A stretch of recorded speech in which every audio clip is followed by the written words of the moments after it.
রাত্রিবেলা কর্তামশাইয়ের এক বন্ধু দিয়ে গেল অ্যানিভার্সারির কেক, কিন্তু সেই চলে গেছে। যেহেতু কর্তামশাই এখন ডিউটি থেকে ফেরেইনি, প্রথমে বেরোলো দুটো চকলেট আর ক্রিম। তারপর চলো দেখি ভেতরে কি কি আছে।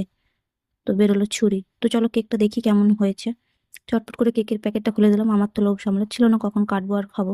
তো খুলে দেখলাম বেশ ভালোই হয়েছে কেকটা। পিঙ্ক কালারের কেক, বাট দেখতে খুবই সুন্দর। এই দেখো সুন্দর কেকটা।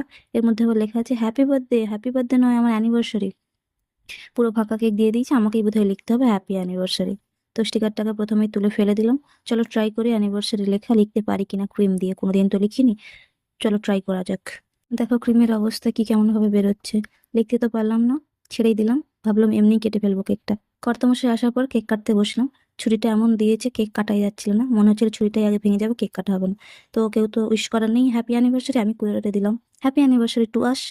তো কেকটা কাটা হয়ে গেল। দেখো কেক উঠছিলই না, কতবার ধরে কাটার পর কেকটা উঠলো। তারপর কর্তামশাইকে খাইয়ে দিলাম, কর্তামশাই আমাকে খাইয়ে দিল। তো টাটা, ভিডিওটা কেমন লাগলো আমাকে কমেন্টে জানিয়ে, ভালো থেকো।